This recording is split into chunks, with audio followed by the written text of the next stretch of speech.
Hi everyone. Well, now that the fitna furore has died down somewhat, it's interesting to see how many people are condemning the film and how few people are condemning the thuggish intimidation that forced LiveLeak to remove it. What happened to all those people who keep telling us, I don't agree with what you say, but I'll defend your right to say it? Where have they all gone? Maybe they're on vacation. No shortage of politicians, however, lining up to accuse the film of falsely equating Islam with violence, which is a bit like falsely equating Walt Disney with Mickey Mouse.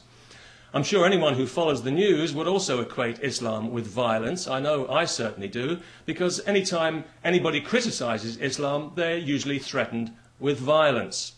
Islam without violence is like an egg-free omelette.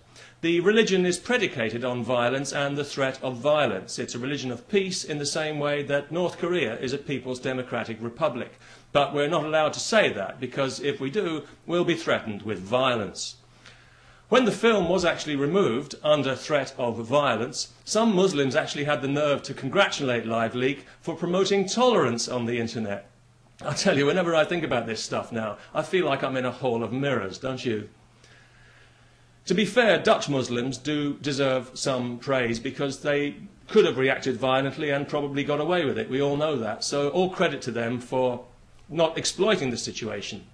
But the very fact that we are grateful to them pretty much proves the point of the film. Because let's be clear about this, it was the threat of Muslim violence that caused the Dutch government to grovel in such abject dimitude and to run around apologising like headless chickens before and after the event, a spectacle which I'm sure many Muslims enjoyed. And why shouldn't they enjoy it? After all, it sends out a clear message to the entire Muslim world that in Europe we won't stand up for what we believe in, or what we say we believe in, and we will be intimidated into silence. All you've got to do is shake your fist and we'll do exactly as we're told.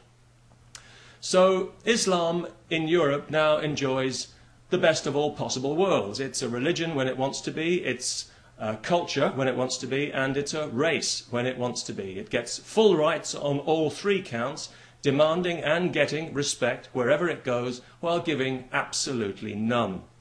Hence we were treated recently to the spectacle of the Swiss foreign minister degrading herself and her country by putting on a headscarf before she was allowed to meet the homicidal leadership of Iran, in a cheap betrayal of all the brave women who've been murdered by these violent criminals in the name of Islam. The Iranian government were among the first to criticise the film too, taking time out from executing children, again in the name of Islam, to denounce it roundly. But I'm sure most people realise that this fake outrage is in no way genuine. It's all part of a cynical campaign of intimidation by the Islamic world to force unwanted Islamic values into Western society.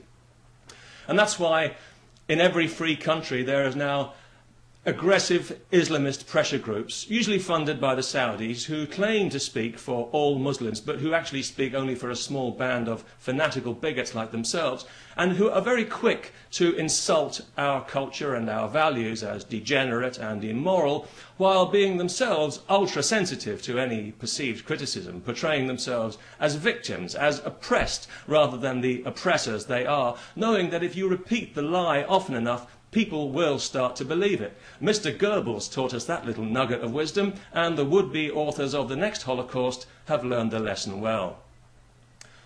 Now, luckily for me, I don't get insulted easily on a personal level, not even at being called a racist cuffer, as some idiot called me recently. But when somebody attacks my culture, well, that's a little different, because that's an assault on my values. It diminishes my sense of self-worth. I believe it violates my human rights, and I think it should be prosecuted as a hate crime. It's irrational, it's paranoid, and really, I think there's only one word to describe it, and that is civilization phobia.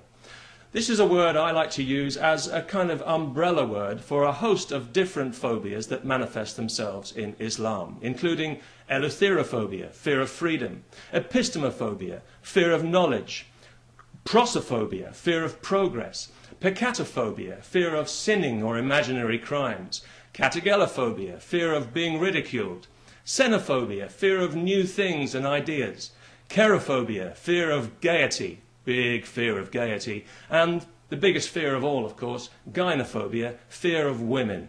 Islam is terrified of women. And that's why all over the internet you'll find clips from Arab television where, along with all the rampant Jew-hating and other propaganda aimed at turning children into murderers, you'll find clerics calmly explaining under what circumstances a man may beat his wife in the religion of peace. That's right, a man may beat his wife. And they wonder why we don't want this stuff in Europe.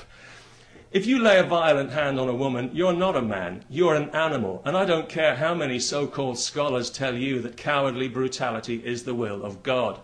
Chances are you've never been on the receiving end of the kind of punishment you like to dish out so freely. So I hope the Hindus have it right, because if there's any justice, you will be reincarnated as a female homosexual Jew. And then you'll find out what a pain it is having to deal with violent, primitive dickheads like you. You know, when I was growing up, I never thought I would be ashamed to live in the 21st century. I thought it was going to be a new golden age, the space age, an age of knowledge and discovery. We'd have shaken off the shackles of superstition by now, surely. We'd had the technology to reach for the stars, maybe even create paradise right here on Earth. I remember looking forward to it. Well, here we are. And what have we got? We've got Islam, a violent 7th century desert dogma that wants to take over the world, remove our freedom, subjugate women, brainwash children, persecute Jews and homosexuals, and drag us all back 1,000 years. And all we can do is make excuses for it for fear of causing offence. We really are pathetic, aren't we?